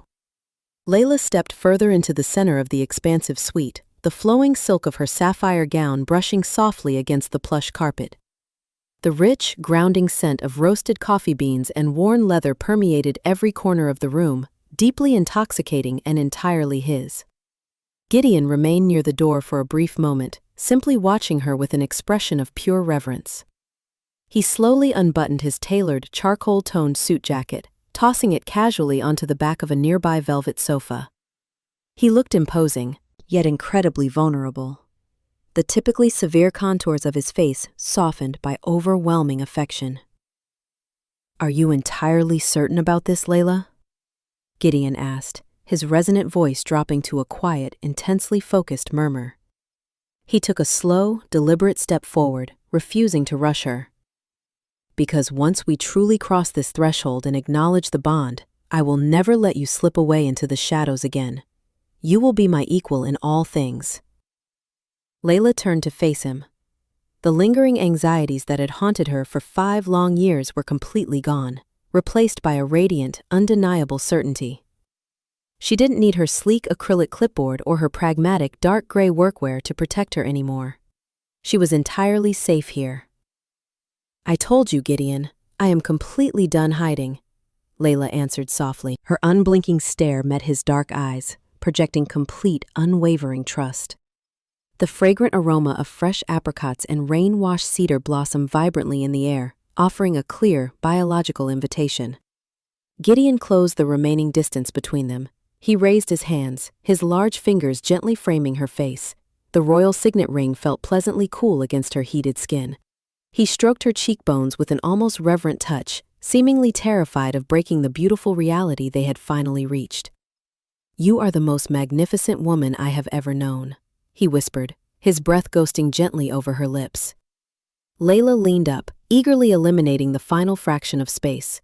When their lips met, the magical mate bond flared with brilliant, consuming intensity. It wasn't a frantic, desperate collision. It was a deeply emotional, beautifully detailed surrender. The kiss was rich with the profound understanding of 2 fiercely independent souls finally finding their exact missing piece. A soft, contented sigh escaped Layla as she wrapped her arms around his neck, her fingers tangling effortlessly in his dark hair. Gideon groaned, a low, rumbling sound of pure devotion vibrating deep within his chest.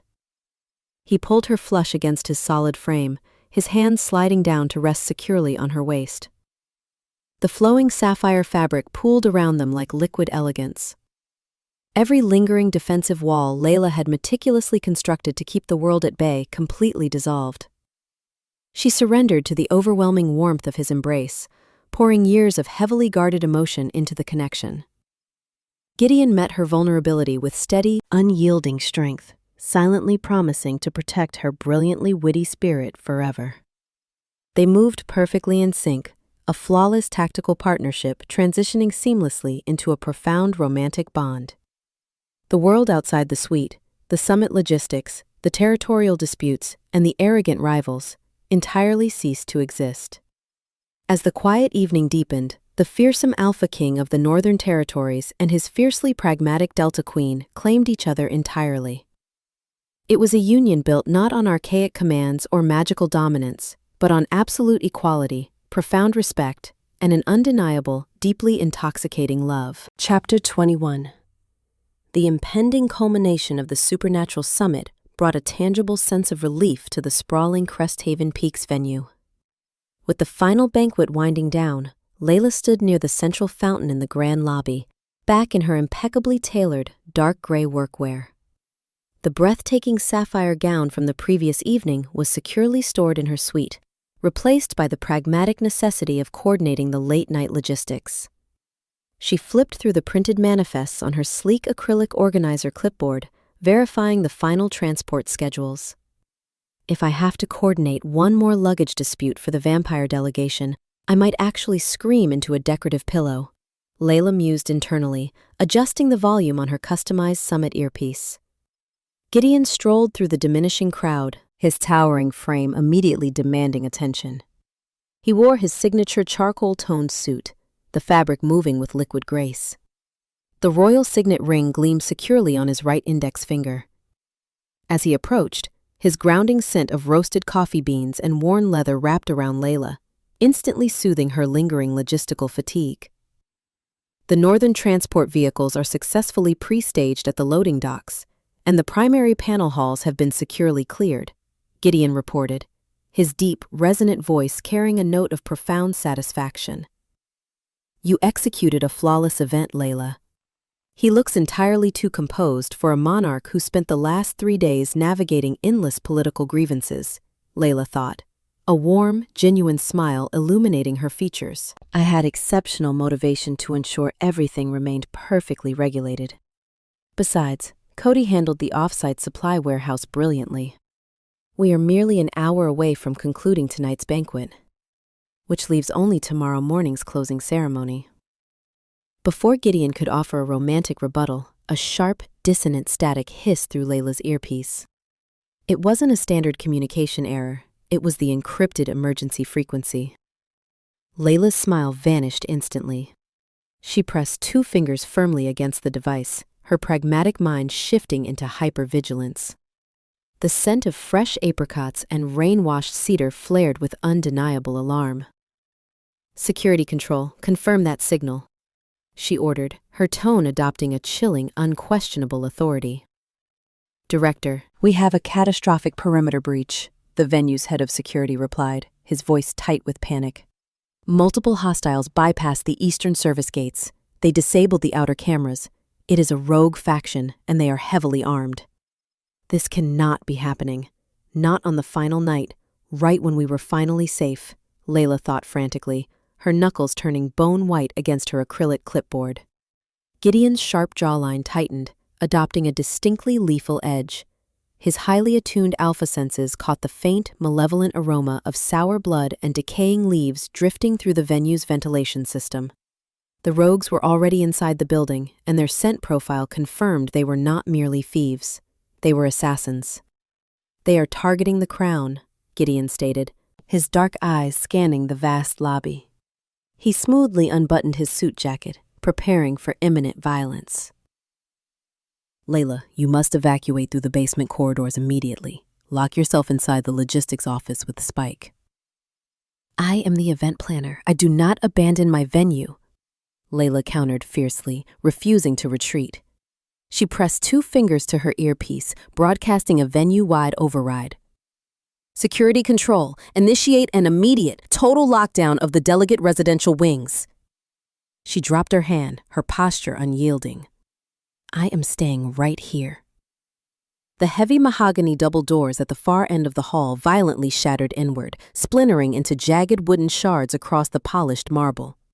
The beautiful architectural feature was utterly destroyed. A dozen massive, feral wolves poured into the lobby, their eyes glowing with unnatural, chaotic malice. Their ragged fur and aggressive postures signaled a complete abandonment of civilized pack laws. The rogue faction had arrived, and their collective, predatory gaze locked entirely on the Alpha King. Chapter 22.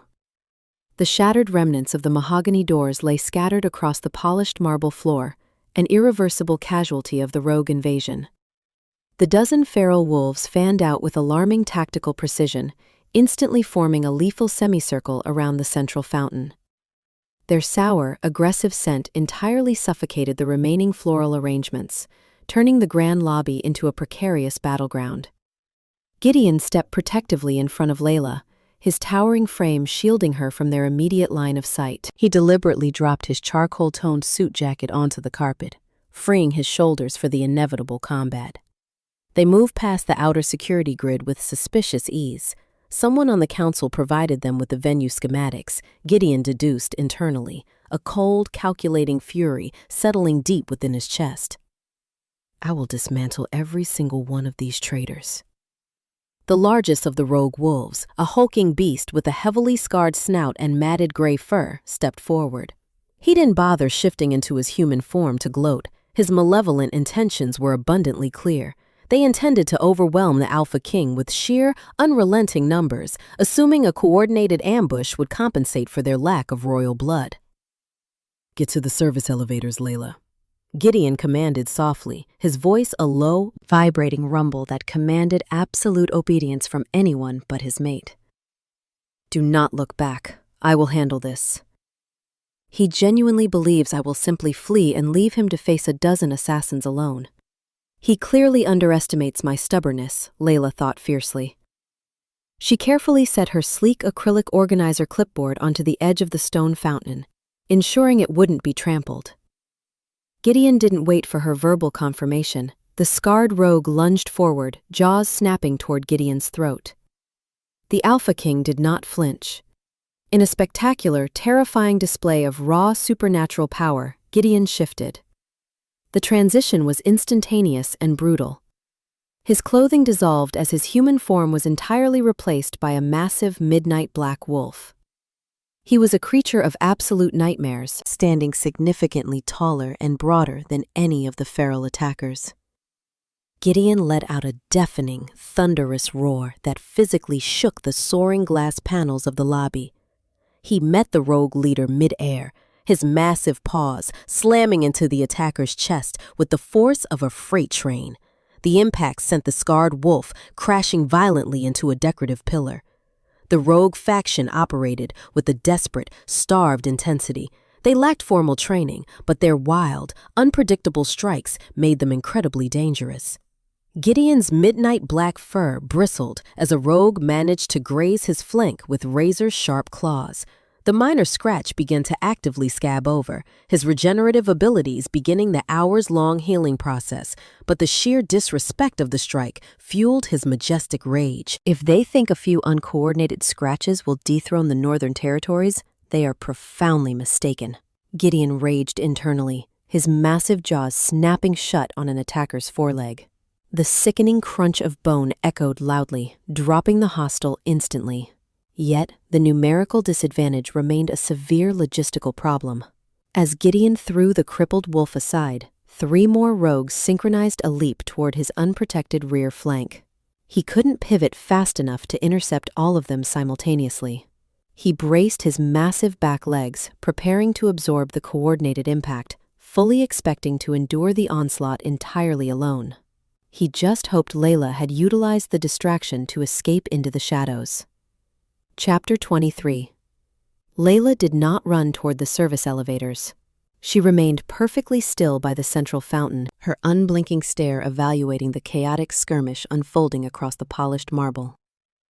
The air was thick with the scent of roasted coffee beans, worn leather, and the sour tang of the rogue attackers. She watched Gideon, in his magnificent midnight black wolf form, systematically dismantle the frontline hostiles. His raw power was awe-inspiring, yet her pragmatic mind instantly identified the critical flaw in his defense. He was fighting a multi-directional ambush without rear support. 3 feral wolves were currently launching a synchronized strike aimed directly at his unprotected flank. I did not survive a corrupt tyrant just to watch my mate get overwhelmed by a pack of unorganized cowards, Layla thought, a fierce, protective adrenaline entirely overriding any lingering self-doubt. It is time to balance the equation. Layla stepped away from her acrylic clipboard. She didn't hesitate. Embracing her true nature, she triggered her own transformation. The shift was fluid, silent, and incredibly swift. Her dark gray workwear fell away, replaced by the sleek, agile form of a delta wolf. Her coat was a stunning, shimmering silver that caught the ambient light of the lobby. She was significantly smaller than Gideon, lacking his overwhelming brute strength, but she possessed an unmatched, blistering speed and a brilliant tactical awareness. The three rogues descending upon Gideon's blind spot never saw her coming. Layla launched herself across the lobby like a silver missile. She struck the lead attacker horizontally, her shoulder slamming into the rogue's ribs with pinpoint precision. The kinetic impact derailed the hostile's trajectory entirely, sending him skidding wildly across the smooth marble tiles. Before the remaining two rogues could process the sudden interception, Layla pivoted flawlessly. She snapped her jaws, tearing into the second attacker's shoulder, effectively disabling his dominant leg. Gideon, sensing the sudden shift in the battle's momentum, spun his massive frame around.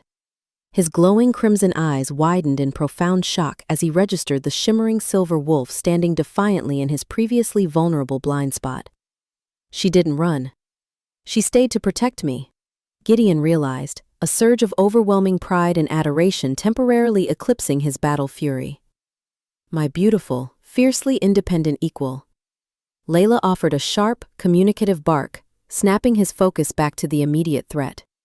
She smoothly repositioned herself, pressing her silver flank securely against his thick, midnight black fur. They stood back to back in the center of the grand lobby, forming an impenetrable, synchronized defensive perimeter.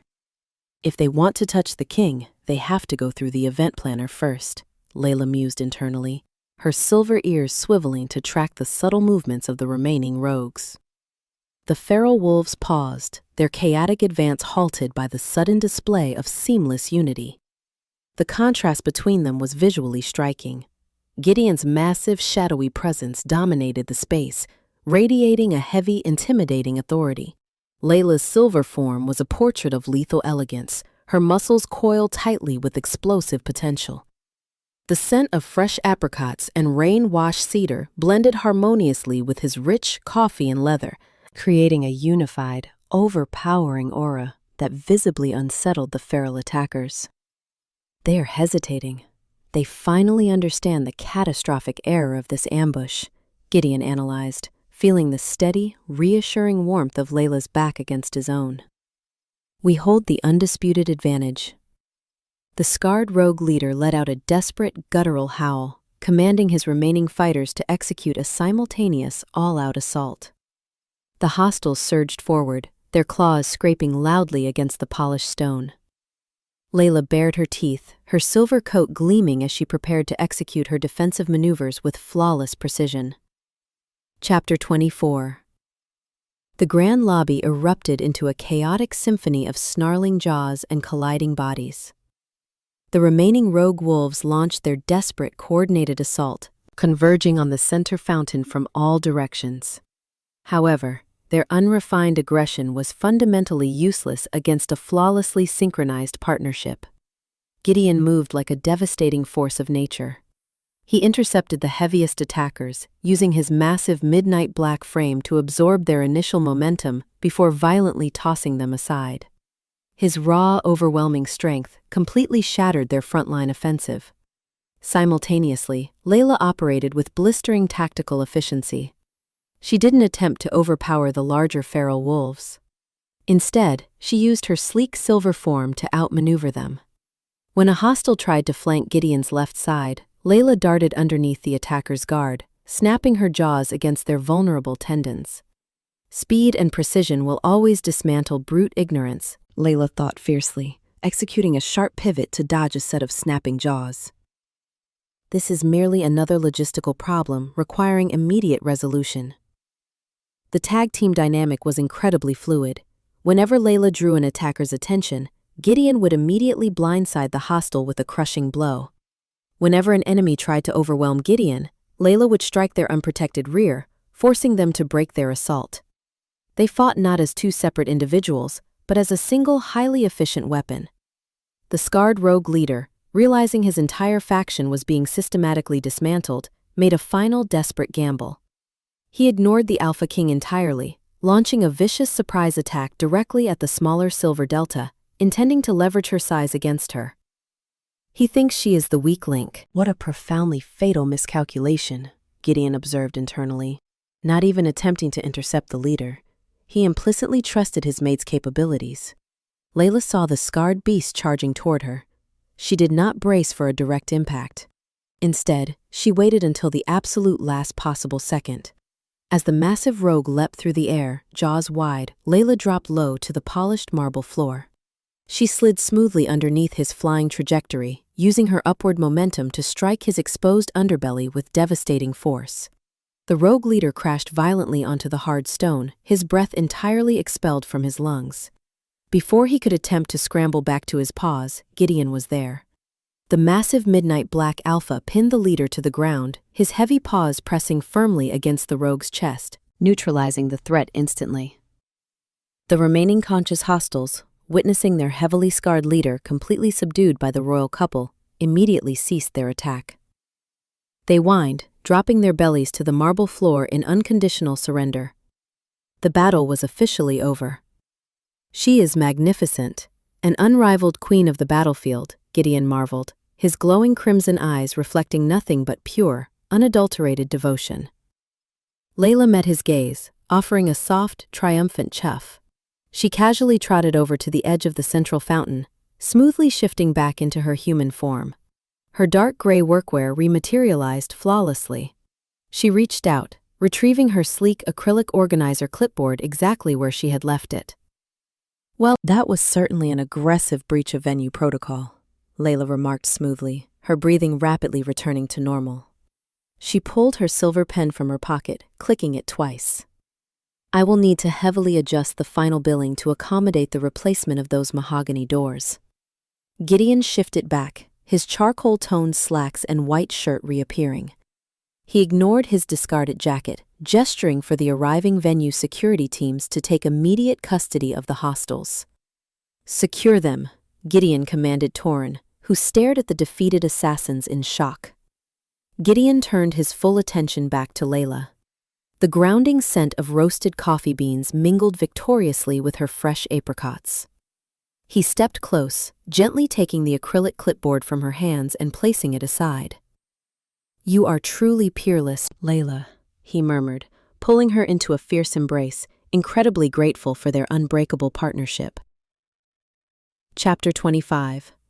The grand lobby of Cresthaven Peaks was a chaotic tapestry of splintered mahogany and apprehended assassins. Layla stood near the central fountain, her sensible shoes carefully avoiding the ruined wooden debris. She held her sleek acrylic organizer clipboard, tapping her silver pen against the plastic edge in a rhythmic, soothing motion.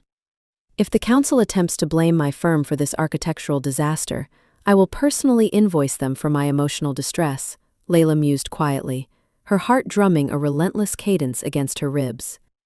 She was exhausted, yet profoundly victorious.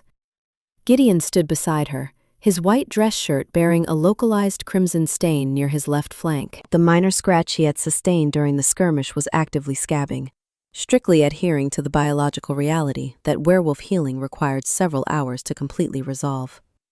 He ignored the lingering discomfort entirely, his focus locked on the approaching authorities. Your Majesty, what is the meaning of this unprecedented violence? Councilman Eris, a frantic, red-faced supernatural politician, bellowed as he marched into the lobby. His opulent silk robe swished aggressively over the marble. The summit was supposed to be an impenetrable fortress. This bureaucrat slept comfortably through the entire ambush and now demands accountability, Gideon noted, his dark eyes narrowing with intense irritation. He crossed his arms, his royal signet ring catching the harsh overhead lights. The security perimeter was breached by a rogue faction, Eris. They intended to eliminate the Northern Crown. Fortunately, my equal and I systematically neutralized the threat. The councilman paused, his gaze darting between the towering king and the pragmatic event planner in her dark gray workwear. Your equal?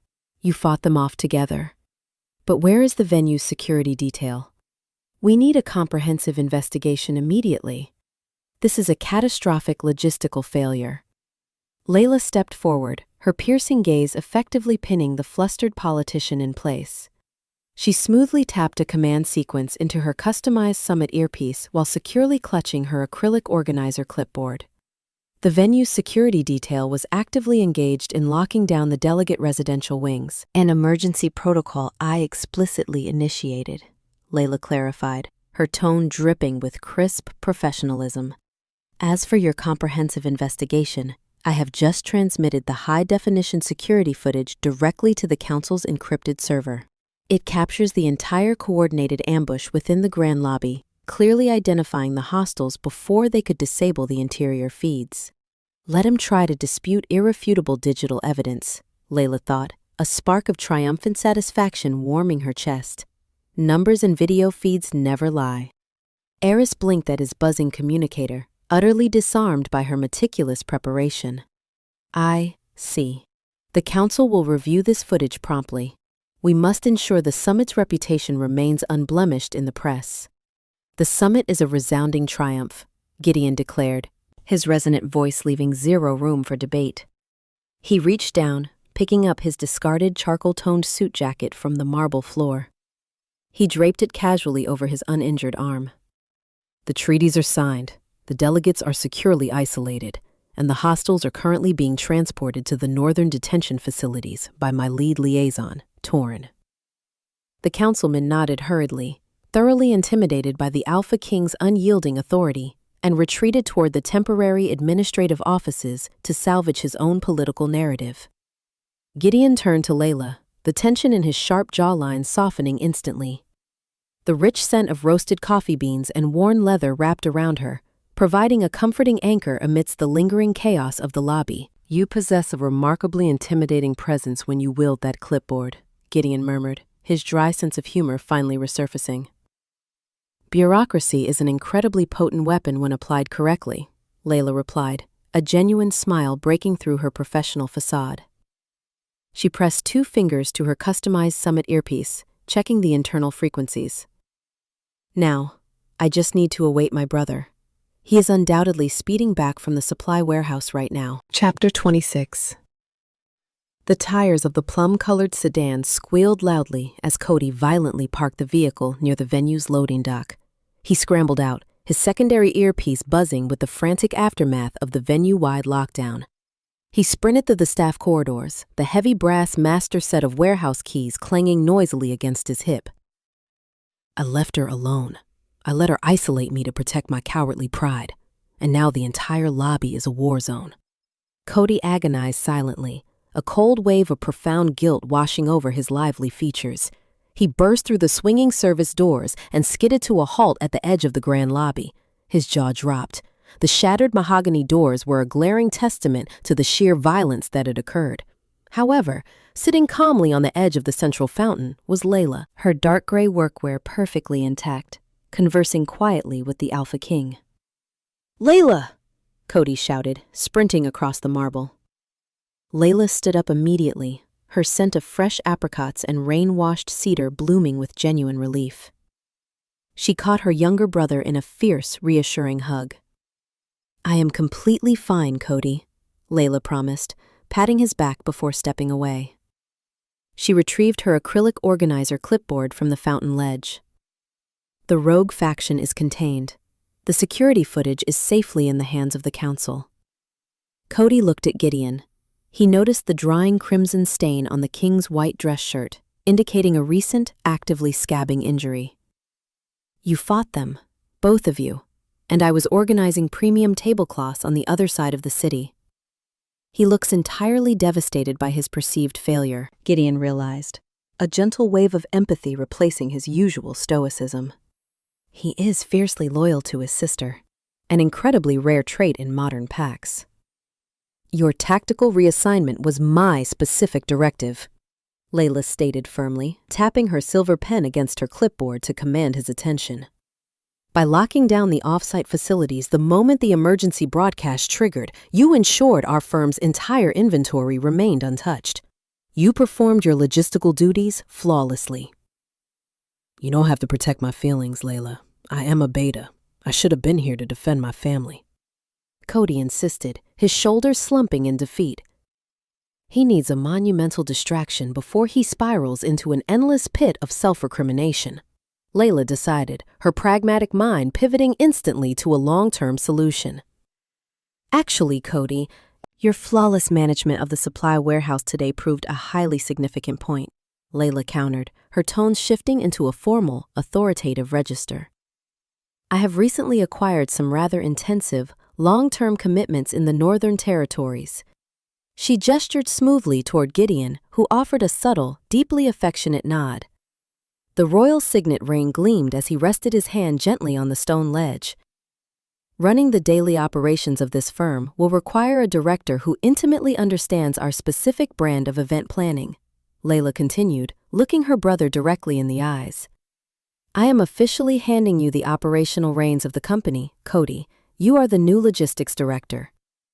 Cody blinked, completely stunned. The heavy brass keys in his hand suddenly felt like a monumental symbol of unparalleled trust. You are giving me the firm? The empire you built from absolute nothingness? She is stepping away from her fortress to build a life with me, Gideon thought, a profound sense of awe swelling in his chest. I will ensure she never regrets this decision. I'm promoting the most capable man I know, Layla corrected, a bright, radiant smile illuminating her face. I will still handle the primary contracts, but the day-to-day operations are entirely yours. Now please go to the office and release Spike. The domestic feline has been locked in there for hours, and if he shreds my velvet armchair, I am deducting the replacement cost directly from your newly augmented salary. Cody let out a shaky, incredulous laugh, the crushing guilt finally dissipating. He pulled his sister into one last tight embrace. I won't let you down, Layla. I promise. As he hurried off toward the office corridors, the future suddenly looked remarkably bright for the severed siblings. Chapter 27. The following morning, the Cresthaven Peaks Grand Auditorium was packed with the remaining supernatural dignitaries. The closing ceremony was typically a tedious affair of polite applause and endless bureaucratic speeches. Layla stood poised near the front row, her dark gray workwear impeccably pressed, holding her sleek acrylic clipboard. My firm survived a territorial tyrant and a rogue assassination attempt in less than 48 hours, Layla mused quietly, a profound sense of accomplishment steadying her pulse. A simple closing ceremony should be delightfully mundane. Gideon stepped up to the polished wooden podium, looking devastatingly regal in a tailored, deep navy suit woven with subtle silver threading. The minor scratch on his flank had already completely healed overnight, strictly adhering to his accelerated biology. The royal signet ring caught the bright stage lights as he adjusted the microphone.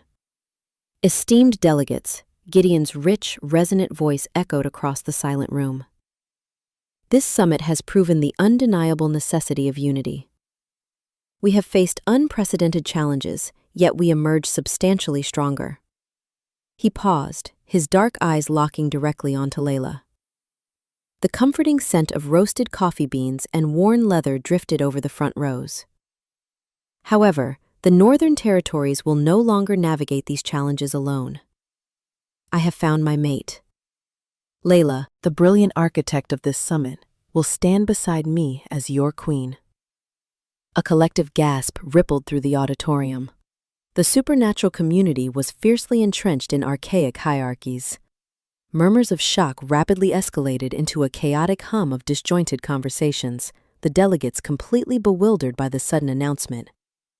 Your Majesty, this is highly irregular. An elderly traditionalist from the eastern sector objected, standing up abruptly. His silver hair shook with indignation. She is a free Delta, a logistics coordinator without a formal pack lineage. The Northern Crown requires a leader of profound dominant standing, not a severed event planner.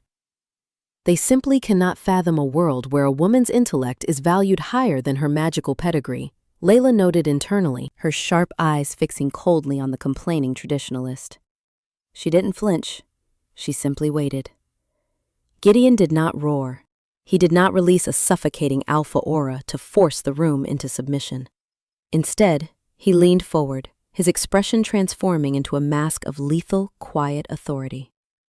You speak of dominance as if it merely requires a loud voice and a magical bloodline, Gideon countered smoothly, his tones slicing through the auditorium's tension like a sharpened blade. When assassins breached this venue last night, Layla did not cower. She transformed into a silver weapon and systematically dismantled a rogue faction to protect my blind spot. The auditorium fell completely silent. The delegates exchanged stunned glances, realizing the pragmatic event planner had actively participated in the high-stakes combat. She is a masterful tactician who rebuilt an empire from nothing, Gideon continued, his voice echoing with absolute, unwavering devotion. She outmaneuvers territorial rivals with logistical penal codes, and she navigates chaos with unparalleled grace. She is my equal in every conceivable metric. He is defending my intellect and my spirit, not just our biological bond, Layla realized, a brilliant flutter of joy warming her chest. He truly sees the woman behind the clipboard. Gideon stepped away from the podium and walked directly down the short staircase to the auditorium floor. He stopped in front of Layla, offering his hand. Any faction that questions the legitimacy of my queen is welcome to formally challenge her logistical prowess or her silver claws, Gideon declared to the silent room. I guarantee you will lose on both fronts. Layla smiled, sliding her hand into his. She held her acrylic clipboard securely in her other arm, refusing to abandon her professional identity. As they stood united before the stunned council, it was abundantly clear that the Northern Territories were entering a magnificent, progressive new era. Chapter 28. The cool evening breeze swept across the expansive private balcony of the King's Summit Suite, carrying the fragrant scent of blooming night jasmine. Layla leaned comfortably against the ornate stone railing, her dark gray slacks shifting slightly in the wind. The summit was officially concluded, the logistics firm was successfully transferred to Cody, and Cresthaven Peaks was finally serene. I have successfully managed 300 supernatural delegates and an assassination attempt, yet moving to a royal palace feels like my most daunting logistical challenge yet, Layla thought, a quiet, amused smile playing on her lips. Gideon stepped onto the balcony, holding 2 crystal glasses of a luxurious, sparkling vintage. He handed one to Layla, the gentle brush of his fingers sending a familiar spark of electricity through her. The rich aroma of roasted coffee beans and worn leather immediately grounded her spiraling thoughts. I retrieved the Northern Crown from the secure travel vault, Gideon mentioned casually, leaning against the stone railing beside her. He looked out over the glittering city lights. I must present it to the High Council tomorrow morning before our departure. He is attempting to sound entirely casual, but his pulse is drumming a frantic rhythm, Layla observed internally, her steady gaze catching the subtle tension in his sharp jawline. He is preparing a grand, romantic gesture. Gideon set his glass down on a small patio table. He turned to fully face her, taking both of her hands in his. The royal signet ring felt pleasantly cool against her skin. Layla, Gideon began, his deep voice thick with genuine emotion. For decades, I believed the crown was a solitary burden.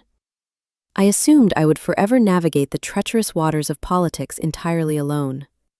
But then I found a fiercely independent woman hiding under a solid oak desk. Layla chuckled softly, the memory of their absurd first encounter feeling like a lifetime ago. It was a highly tactical retreat, Your Majesty.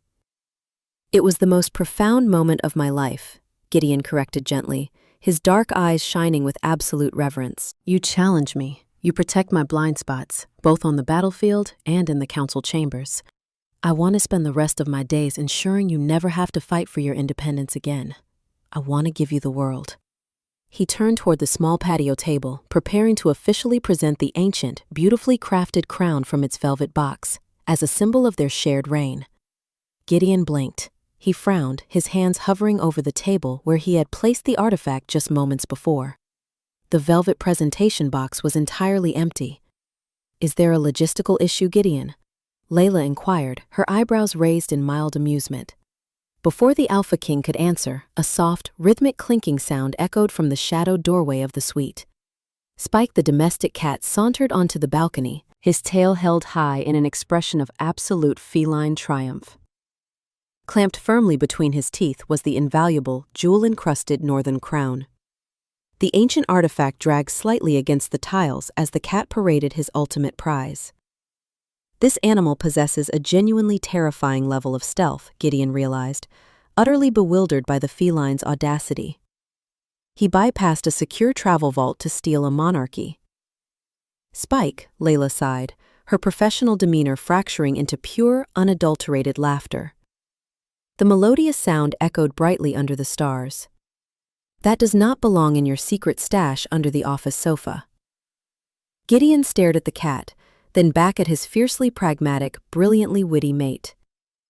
A rich, booming laugh escaped his chest, washing away the serious tension of his ruined romantic speech. The Alpha King of the Northern Territory shook his head, officially accepting that his predictable, stoic life was over.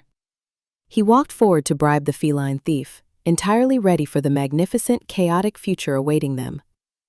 The end. Quick favor, don't go anywhere yet. If you thought Layla was brave for trying to hide from the Alpha King under a 300-pound desk, wait until you meet the heroine in this next story on your screen. She doesn't just hide from alphas, she actively ruins their day in the most chaotic way possible. You have to hear this next disaster unfold. Click the video on your screen right now. It is unhinged, it's spicy, and it's waiting for you. See you over there.